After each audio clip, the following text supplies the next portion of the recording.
চলেছে ওনার পাঙ্খা গজাইছে ইন্ডিয়ার সচিব নিয়ম বহির্ভূতভাবে ক্যান্টনমেন্টে যাইয়া যখন দেখা করছে তারপর থেকে গত বুধবার সে খালেদা জিয়ার সাথে গেছে দেখা করতে। আমি যে প্রথম থেকে বলে আসতেছি যে এই ওয়াকার এটা ইন্ডিয়ান মাল, যখন বলেছি সিসির মতো একটা প্রো ইন্ডিয়ান সরকার বসাইতে চায় তখন সবাই আরে রে করে উঠছিল, এমন ভাব সবাই তখন ওয়াকার লীগ হয়ে উঠছিল, নতুন জাতির পিতা হয়ে উঠছিল ওয়াকার। এখন বুঝেছেন তো উঠতে কি কই বান্ধা আছে, যারা তখন শিক্ষর মারিছিলেন আপনারা জবাব দিবেন ইন্ডিয়ান ফরেন সেক্রেটারির সাথে কিসের ইটিশ পিটিশ, তার জবাব আছে নাই। ইন্ডিয়ান ফরেন সেক্রেটারি যে পানি পড়া দিছে তার ভিত্তিতে এখন বাংলাদেশের রাজনীতির ইস্যুগুলো শেপ নিবে, আমি কয়ে রাখলাম লিখে রাখেন। এরই একটা অ্যাসাইনমেন্ট হইতে পারে খালেদা জিয়ার সাথে দেখা করা, ওনারে কিছু বোঝানোর চেষ্টা করা। কি কি পানি পড়া দিছে ইন্ডিয়ান ফরেন সেক্রেটারি ওয়াকার রে, আসেন সেটা একটু বুঝে দেখি। কি দিছে এটা বলা মুশকিল, এইটা ওয়াকার আর পররাষ্ট্র সচিব বিক্রম মিশ্র জানে, তবে আমরা অনুমান করতে পারি। এক নাম্বার, নতুন কোন রাজনৈতিক শক্তি যেন উত্থিত না হয়, কারণ সেই নতুন রাজনৈতিক শক্তি হবে ইন্ডিয়া বিরোধী। দুই নাম্বার, আওয়ামী লীগকে যেন রাজনীতি করতে দেওয়া হয়। তিন নাম্বার, জামাতকে যেন কোনো স্পেস না দেওয়া হয়। চার নাম্বার, এইসব কিছুর জন্য যেন ৭২-এর সংবিধান সমুন্নত থাকে। ৫ নাম্বার, নির্বাচন যেন দ্রুত হয়। নির্বাচন দ্রুত না হইলে বিএনপির খবর আছে ধানের শীষের কেউ চিনবে না, চিনবে নাকি টেম্পু স্ট্যান্ড।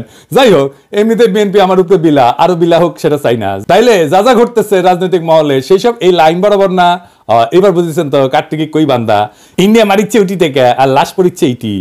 ওয়াগার সাহেব ক্যাঙ্কা জাতির ত্রাণ করতে, এবার বুঝেছেন তো, বুঝছাও।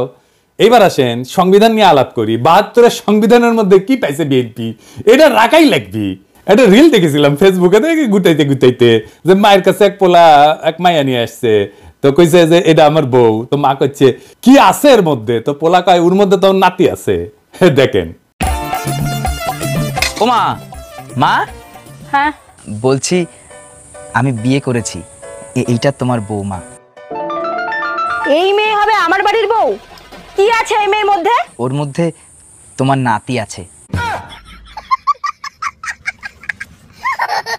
ইনকা ওই ৭২-এর সংবিধানের মধ্যে কি আছে দেখি, কোন ভালোবাসায় বিএনপি কি ঢুকাইছে এর মধ্যে, হাঙ্গারে দেখা দরকার, তাই না? আসেন দেখি। বিএনপি ৭২-এর সংবিধান থাকুক এটা তো চায়, তাই না? তো মির্জা আব্বাস কইছে যে উনার নাকি কষ্ট লাগে এই সংবিধানকে যখন বাদ দেওয়া লাগে। শহীদের রক্তের দিয়ে লেখা যে সংবিধান, সেই সংবিধানকে যখন কবর দেওয়ার কথা বলা হয় তখন কিন্তু আমাদের কষ্ট লাগে। তো মানে দেখি আব্বাস ভাই উনি আবার কইছে কি, আমি পড়ে দেখলাম অনেক মন দিয়া, ভুল কইছে নাকি? কইছে যে আমি ৭২ সালের সংবিধানের সমর্থক নই, আমি ৭১ সালের সংবিধানের মুক্তিযুদ্ধের রক্তের সমর্থক। মানে কি, বাংলাটাও তো ঠিক মতো কই ব্যাপারের নাই। মানে দেখি আব্বাস ভাই ৭১ সালের সংবিধান কোনটা, আওলায় গেলে হবে, এখন ক্ষমতা নাই যেতে যেতে। আর কইছে যে মুক্তিযুদ্ধ হয়েছিল বলে এই সংবিধান, ওই সংবিধানে যদি খারাপ কিছু থাকে নিশ্চয়ই সেটা বাতিলযোগ্য। ওই সংবিধানে যদি খারাপ কিছু থাকে নিশ্চয়ই সেটা বাতিলযোগ্য।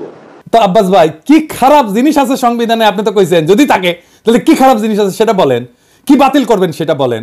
আমরা তো মনে করি এক মন সংবিধান, দুধের মধ্যে এক ফোঁটা সোনা পড়েছে, পুরাটাই নষ্ট, তা আপনি বাদ দিবেন কি? পুরাটাই তো নষ্ট। একটা রাজনৈতিক দল হিসেবে আপনাদের তো বলতে হবে সংবিধানে খারাপ কি আছে, বলছেন কখনো বলেন নাই। ওইটুকু কাজ তো করবেন না, ওই কাজ করার না আছে হ্যাডম, না আছে ইচ্ছা। সংবিধান সম্পর্কে আপনাদের ক্রিটিক্যাল পজিশন কি নাই তো, তাই আপনারা এটা বদলাবেন না। অবশ্য ক্ষমতা গেলে বদলানোর মতো সংখ্যাগরিষ্ঠতা তো আপনাদের থাকবে না, লিখে রাখেন, কয়ে দিলাম আজকে। না না, আমাদের বদ্ধ আপনার কি, আপনারা প্রত্যেকদিন নিশ্চিত করিচ্ছেন যে আপনাদের ভোট কমে। আপনাদের ভোটের মুরগি আপনি লেজে কাটবেন না গলায় কাটবেন সেটা আপনাদের ব্যাপার, কিন্তু আপনাদের বলতে হবে আপনারা কি বদলাবেন সংবিধানের। না বললে নির্বাচনে যাইতে পারবেন না। নির্বাচনে যাইয়া দেখেন কোন কিসিমের সমালোচনা শুনেন আমাদের কাছ থেকে টের পাইবেন, তখন ভাইবেন না আপনাদের ভোট দেওয়ার জন্য বসে আছে সবাই।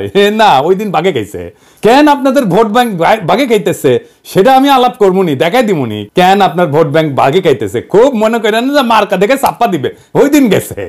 আজ আমার আলাপ শুধু সংবিধান নিয়ে।